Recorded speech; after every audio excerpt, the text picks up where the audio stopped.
what you're talking about here is young black and Hispanic men. Yes. And what you're talking about is, where is the NAACP marching in the street about this issue? Yes. Where are the churches? Where are the black churches? You know, this is about drugs and drug dealers and attitude and a community that is just imploding, and yet nobody wants to call it out. And I would say, where's Sharpton, where's Jackson? You don't see them on this issue. All right, welcome back to Hannity. That was Juan Williams on the 5 yesterday, speaking about the deadly shootings that have engulfed the city of Chicago, also in New York. It's happening here. And over the long 4th of July weekend, 82 people were shot, resulting in 16 people dying. Now, big city spikes in gun violence are leading some to ask if it's liberal policies, especially when it comes to guns, that are hurting minorities across America.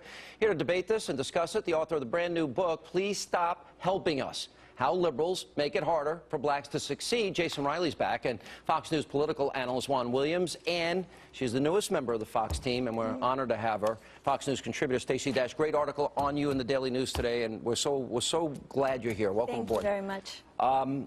First of all, I'm really proud of you, because we have been fighting about politics now. It's getting harder and harder every day, because you are in Obama's camp. I am totally with you. We need to protect these communities, protect these kids. We're not doing it in big cities, and they're dying. Yeah, but you and I have agreed on this for some time. I wrote a book about this, and in fact, there's a whole thing in there. It's about Bill Cosby saying, you know, why is that kid getting arrested? Why has he got the Coke or the pound cake in his hand at the corner store that leads to the arrest? And then all of a sudden you see people talk about, oh, there are too many black and Hispanic men in jail, and they don't talk about, you know, people who make excuses for criminal behavior. Don't protest against the drug dealers and the gangbangers that make me feel unsafe. They're ruining the community. It's like a cancer. There's no doubt about it. So, I mean, it's not that you and I have not disagreed on this issue. And by the way, everybody pay attention to Jason Riley's book. Terrific book. Please stop helping. What a provocative question, right? Please stop, well, title rather. Please stop helping us. How liberals make it harder for blacks to succeed. Yeah. Explain that, because there are going to be a lot of liberals that are very mad. Well, what I'm saying, Paul, in the book, Sean, is that blacks ultimately must help themselves by developing the habits and attitudes and characteristics. But isn't it, it's everybody. It's not just black America, it's everybody. But blacks have to do what other groups have had to do to rise in America. And to the extent that a government program gets in the way of that self-development, however well-intentioned it is, it does more harm than good. I mean, the policies Juan supports. Yeah. Well, but Juan's right about culture. The black left does not want to talk about culture. These shootings happen again and again and again. They want to talk about gun control. They want to talk about racial profiling. They want to talk about a racist criminal justice system. They don't want to talk about black pathology, black criminality, black behavior that stems from the breakdown of the black family. And I would say, well, let me bring Stacey in here, because she's a newest member. We've got to be nice to Stacey. Go right ahead. You took a political position during the last campaign. I remember reading the comments about what you said. You supported Mitt Romney. Yes. And it became personal, and it became racial. Why? I don't know. I don't know why, which is why I'm writing a book too, and it's called Not Black Enough, because I don't understand it.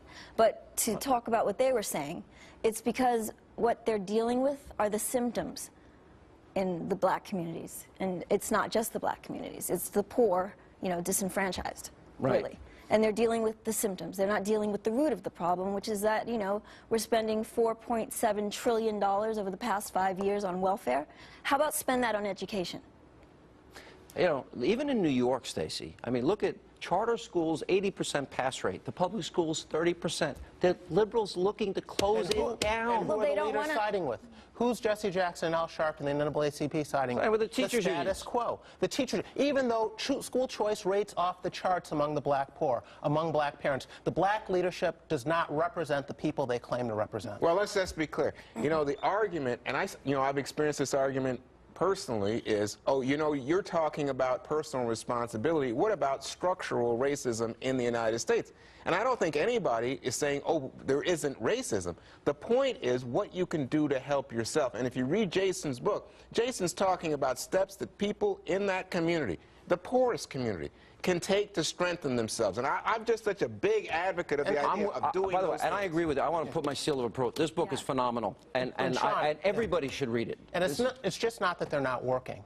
they're hurting in many cases. The Obama administration looks at all this crime in black neighborhoods, and they want to get the drug dealers out of jail sooner rather than later. Yeah. Send them back to the ghetto sooner rather than later. They're worried that we're too hard on the drug dealers, Sean. It's unbelievable. You know, Stacey, the Latin word for education, educare, to bring forth from within, isn't that predicated on a belief that every kid, every child is born with talent? Yes. And all of this wasted talent yes, that we are exists? all capable of the American dream. And for some reason, the liberals believe that, you know, yeah, you blacks, can look at Juan when you say Hispanics, that. That's fine. You know, that are we missing a chromosome or something? We have to have special groups? Let me just tell you, I'm a big take school care of choice us, guy, and I have been. We need welfare. We can't take care of ourselves. I come from the South Bronx. To be on welfare was not a good thing. It was frowned upon. That meant you were lazy, you didn't want to work, you didn't want to hustle. That was it. All right, let me tell you. And what's the name of your book going to be? Not Black Enough. I'm interested in reading that. Please, you guys, you know what? I'm going to have more controversy, and I just have to sit here and say this controversial author than this one. Welcome to the family. Good to have you, Juan. Thank you very much. I'm glad we agree. Jason, an awesome book. Thank you.